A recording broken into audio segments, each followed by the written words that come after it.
our witnesses. And now we're going to move on to questions. We'll do 2 rounds. We'll see where the time is and ask people if they wish to continue. So for a 3rd round. So let's start with round 1 is 6 minutes to the Conservatives, 6 to the Liberals, 6 to the NDP, 6 to the Liberals. Mr. Cooper. Thank you, Chair. I'll split my time with Monsieur Berthold. 3 minutes? Yes, okay. Thanks. Madame Drouin, when you briefed the current Attorney General, did you advise him that the former Attorney General had made a decision not to overturn the decision of the DPP? Thank you for your question. As you will know, there's a lot of things in the transition book. Whether or not I brief the new minister on specific subject is not covered by the waiver, but I think that you can have a flavor of the first briefings I had with him. Thank you for that. You made, Mr. Butts in his testimony made reference to a legal memo from the Department of Justice that recommended seeking outside legal opinion. Is that memorandum the opinion that you made reference to on September the 8th? This is my understanding, yes. And who would have that been sent to, aside from the former Attorney General? Donc, il a d'abord été remis. So first, as I said, it was given to the Minister's office on September 8th. And I know that my teams sent it to the Privy Council office and to Public Services and Procurement Canada around or on the 10th or 12th of October. To anyone in the Department of Finance? To Minister Morneau's office? Pas à ce que je sache. Not to the best of my knowledge. However, the opening remarks, I have discussed role and responsibility and authorities that an AG has under the DPP Act with my colleague at Finance. And no, anyone in the PMO? Was it sent to anyone in the PMO? I don't have direct contact with PMO, but as I said, my office sent it to PCO. Now, just in terms of the decision of the DPP, there was some suggestion that Ms. Wilson-Raybould could have put something in writing if she decided she did not wish to overturn the decision. But in not doing anything, you would agree that the decision of the DPP would stand. When an AG takes a decision whether or not to exercise his or her authorities under the DPP Act, there is no obligation to have reasons and to have written document for that. Right, and so in not acting, the DPP decision would stand. Right. Okay. Well, that's the conclusion. If they don't, if they don't exercise, the DPP decision states. Exactly. Yeah. Monsieur le Président, Madame Drouin, je vais. Chair, Ms. Drouin, I'm going to repeat a few questions in French. First, I'd like to know, did you inform the new Attorney General of the position of the former Attorney General about the DPA or her ability to use her power to change things? I sent members of the committee the content of the topics for the first briefing that myself and my team offered to Mr. Lametti. Now, in terms of the details of this briefing with Mr. It's not covered by the waiver. Is it the role of the Deputy Minister to inform the Minister of all the files so that they're aware of things and to make sure there's a smooth transition? It's your role to correctly inform them of this. Yes, thank you for your question. It really is part of the roles of Deputy Ministers. They have to prepare and welcome the new minister, and they have to give them all the necessary tools so they can get up and running as quickly as possible. And the decisions also that you tell them that they were made by their predecessors, these briefings on hot topics and current files don't necessarily include discussions about previous positions. It just gives a current state of affairs. I understand you can't say whether you told Mr. Lemaitre about the discussion with the former Attorney General, because you haven't, it hasn't been waived. But yes, you did have to tell him about important files that concern his department. We have to bear in mind when you do a briefing with ministers, particularly when there's a change in government, deputy ministers don't delve into previous positions by previous governments. That's not part of the practice. I'm not talking about previous governments. I'm talking about positions of the current government. It's the same government. Response. The DPP had decided to move ahead with criminal prosecutions, but no decision had been made by the previous Attorney General. Thank you. Last question, yes. In terms of the memo, you said that it was at the request of someone. The two memos, actually. First one that was circulated, and the second about possible consequences. Who at the... Well, at this office asked you to do it. I did not have that information directly. Perfect. Thank you very much. Mr. Wernick, Ms. Duran, thank you for being here again. My question is for Ms. Duran. I want to carry on talking about this memo of September 8th that you spoke of earlier ago. So from your testimony, I understand there was a number of general, there's a bit of general context as well as some specific options. Can you tell us what those options were? Yeah, well, as I said, a couple of options.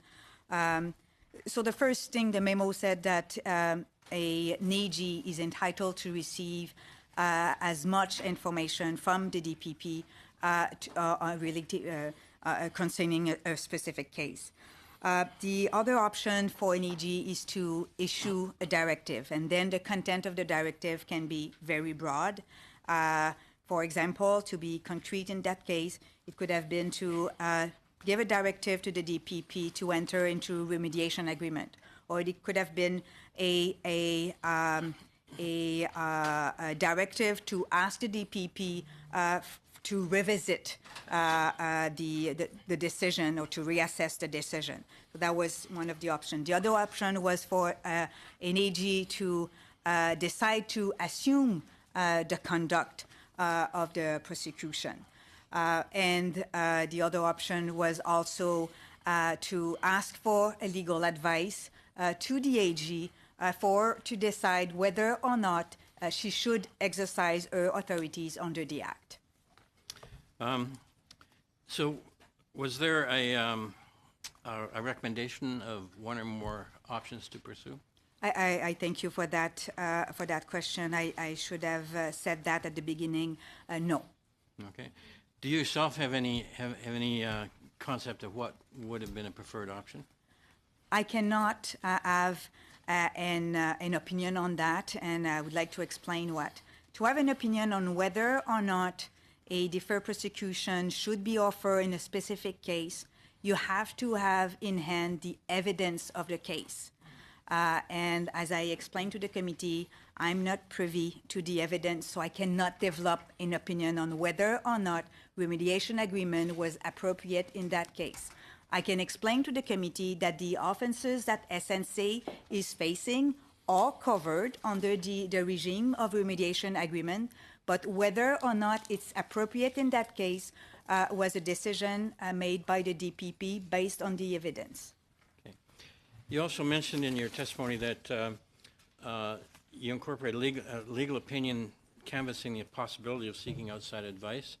Do you believe that's a reasonable course of action? In particular in a case like this where it's a brand new law, there are no regulations yet published, and this is the first opportunity to actually so make use of the law. maybe two things. So remediation agreement regime is new. But also the DPP Act, the Director of Public Prosecution Act, is also kind of new. You know, we've been working with that system not for in Quebec, almost 10 years now, but at the federal level, I think it's 8 years. So we don't have any precedent. We don't have any case where an AG has used his or her power to issue a directive. Okay. Did you think that despite the decision of the PPSC to not pursue a remediation agreement, that it was still reasonable for that option to be considered by the Justice Department and the Attorney General?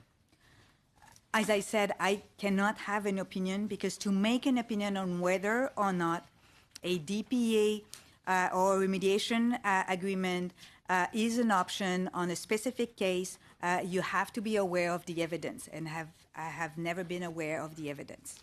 I guess I'm wondering if the fact that the DPP has made a decision, would that in any way preclude the AG from taking action? Oh, well, thank you for make it your question a little bit clearer for me.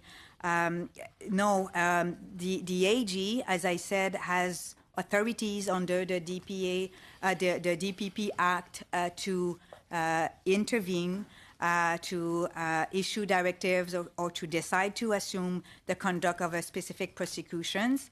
But it's her decision, as I said at the beginning, to decide whether or not to use those authorities under the Act. Would such an action on behalf of the AG in any way constitute interference? Well, the fact that an AG decides to exercise her authorities under the Act is not an interference because there are powers provided under the Act, especially if we respect the parameters, the first one being the consultation with the DPP before exercising any authority, and the second one to publish the directive or the decision in the Canada Gazette. Okay, so back to the memo. Last question, Mr. McKinnon. Thank you, Chair. In that memo, was there any recommendation to undertake consultation with other government departments that might be affected? No, the memo didn't contain any recommendation. Okay. Thank you very much. Mr. Rankin. Thank you. I start by saying, Mr. Wernick, that when you testified here previously, I thanked you for your 37 years of public service to Canada, and I reiterate that today. I live in Victoria, BC. No surprise to you that there are many retired senior public servants from the federal government who've called me over the last while. And I have to tell you, sir, that to a person, they expressed deep concern about the line that I suggest that you've crossed. Today you said that you never give partisan advice, you don't engage in partisan activity, you're not part of someone's partisan agenda, and you're not motivated by burnishing politicians' image. However, when you appeared before us last time, you did the following. You started by talking about an assassination. You talked about fear of your country, which Professor Wes Wark characterized as the politics of fear. And then you turned and talked about extemporaneous praise for Minister Carolyn Bennett. Finally, today you brought in a number of social media comments with great respect that have nothing to do with what's before us. Mr. Gordon Robertson, the Dean of Clerks, said this in a 1971 article. The Prime Minister's office is partisan, politically oriented, yet operationally sensitive. The Privy Council office is nonpartisan, operationally oriented, yet politically sensitive. The clerk and the PMO must keep out of each other's way. Sir, with great respect, how can we have listened to your testimony last time? And of course, if we believe Madam Wilson-Raybaugh's testimony, do anything but conclude that you have in fact crossed the line into partisan activity? I can only repeat, I state categorically that I have never given advice or done anything for partisan purposes, which would suggest to advantage one political party versus another in the political arena. So the attempt to change the channel last time, so the headline would be about assassination and the like, the attempt to talk about a minister who has nothing to do with this matter and how terrific she served Canada, we're to assume from that that that was just something you wanted to get off your chest at a discussion of the Shawcross principle? I was aware of the punditry and media traffic and social media traffic that had been triggered around this issue. I stand by every word I said in the opening statement. They come from a deep place of concern about this country, and I repeat them.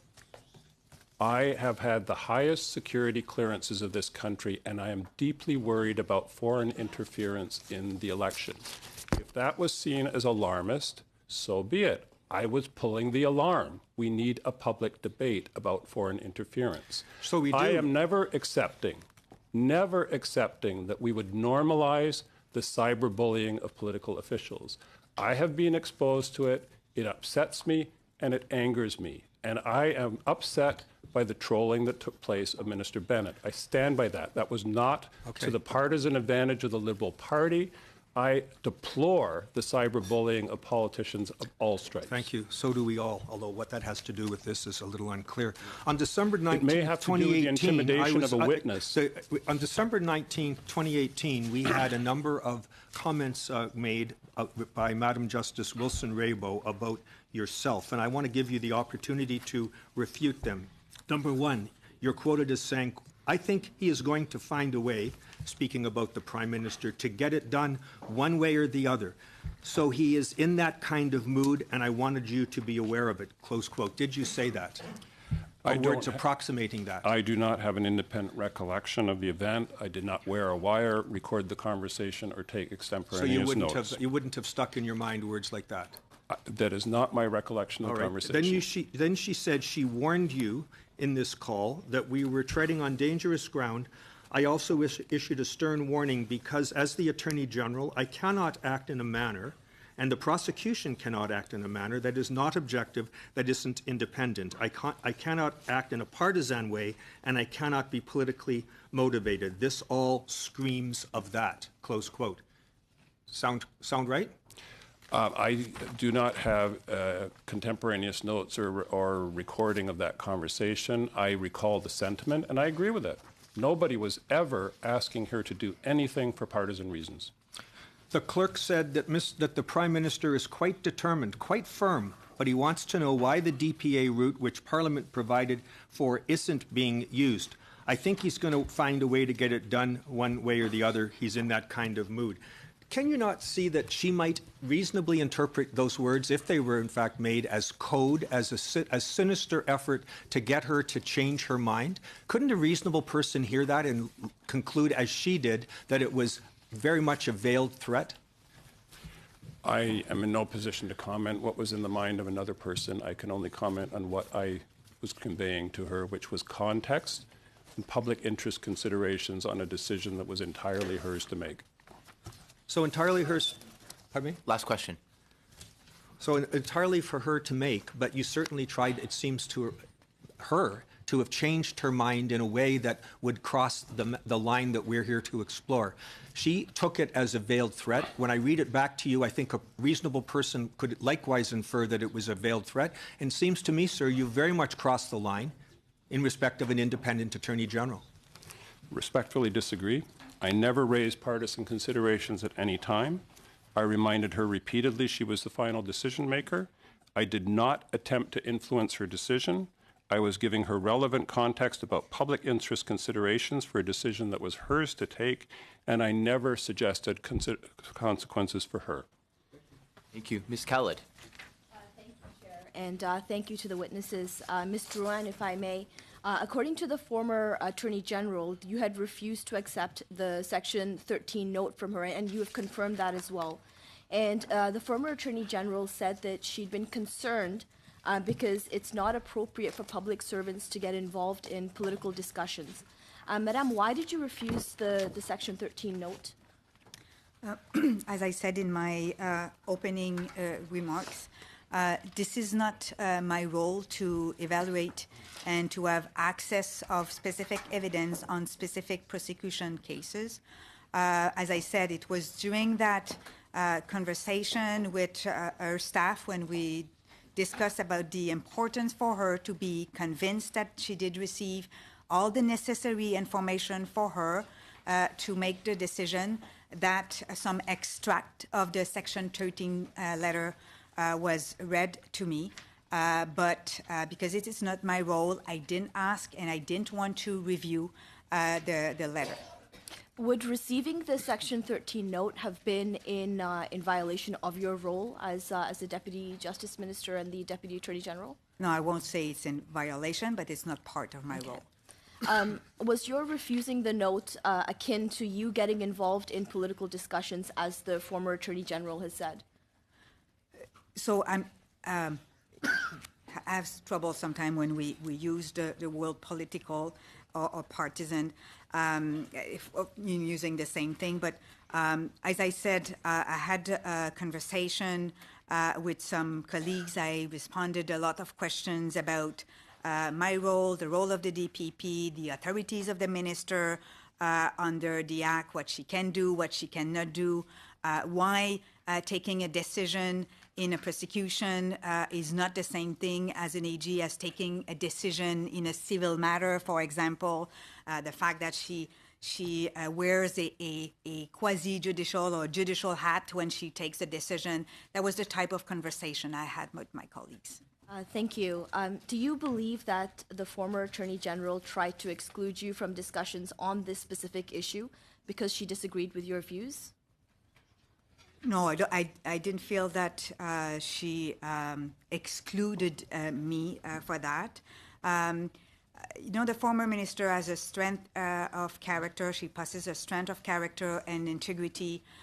She upholds her independence. She has very solid view of her independence. And I think this is why she was not comfortable to enter into discussion that can interfere with the decision she has to take. Thank you. And that leads perfectly into my next question. The former Attorney General had said that she raised concerns with you about the appropriateness of communication that she was receiving from outside the department, and that she raised concerns about some of the options that you had been suggesting. What did she mean by this, and which options were you suggesting that she felt concerned about? Well, first, as I said in my opening remarks, she told me that she was not comfortable. And she didn't appreciate her conversation first with the PM, and then she asked me not to talk anymore about the SNC-Lavalin case and also the authorities under the DPP. I think this is what she means by, she talked to me several times about the fact that she didn't want to have those conversations. What was the other part of your question? Sorry. We were talking about which options what were they that you were suggesting that she felt concerned about? So as I said previously, we didn't recommend any specific options. We just exposed all the options she had in front of her. She didn't want to exercise, that was her decision not to exercise any of those options. So there were a lot of options before the former Attorney General. Do you think and do you believe that she had an open mind to those options that were in front of her? In all my discussion, in any files with the minister, she was always open to receive information, to seek advice, and then it was for her to take decisions. So we understand that from September 4th to September 16th or 17th was when the majority of the options were put in front of her, and we had those discussions. And for a majority of that time period, she was not physically in the country either. Do you think that is a reasonable time frame for her to have come to the final decision that she came to? I think it's not for me to assess. As I said, and she did say in her testimony that she did her due diligence. I was not part of that due diligence exercise. And as I said, in order to make a decision, yes, she has to take into account the context, but she also have to take into account the evidence and the information she got from the DPP. So the evidence and the information that is ever evolving in a live case like this one. It's the role of any public prosecutor to continuously assess the public interest on whether or not to continue a specific case. But of course, This continuum, if I may say, obligation depends on new facts or new evidence that can be submitted to the prosecutor. Last question, Ms. Khaled. Thank you. Ms. Durand, did the former Attorney General ever share with you her views on remediation agreements in principle? And if so, what was it? Well, the remediation agreement was, developed, and it has been discussed in this country for many years. We did a consultation in the fall of 2017. We received many submissions. I'm sorry, I don't have the specific numbers. We issued a document to summarize all the submissions we received, and the remediation agreement. I think we have said that many times. It's another tool in the toolbox in order to do enforcement, in particular regarding financial crimes or white-collar crimes. But again, it's not because you have a tool in the toolbox that the tool is available for any task. Thank you very much. We'll now move to the second round of questionings, which goes 6 minutes to the Liberals, 6 to the Conservatives, 6 to the Liberals, 5 to the Conservatives, 3 to the NDP. So, Mr. Rankin? Just a point of order. Is this going to be the last round, or are we going to be able to ask these witnesses to continue? So my intention is at the end of the second round to ask people whether or not they wish to continue. And I think the question, I think right now we're at a time, what time is it now? Sorry. 106. I think we'll be able to fit in a third round before the meeting expires, which is at 4 o'clock. So we'll move to the Liberals now. It's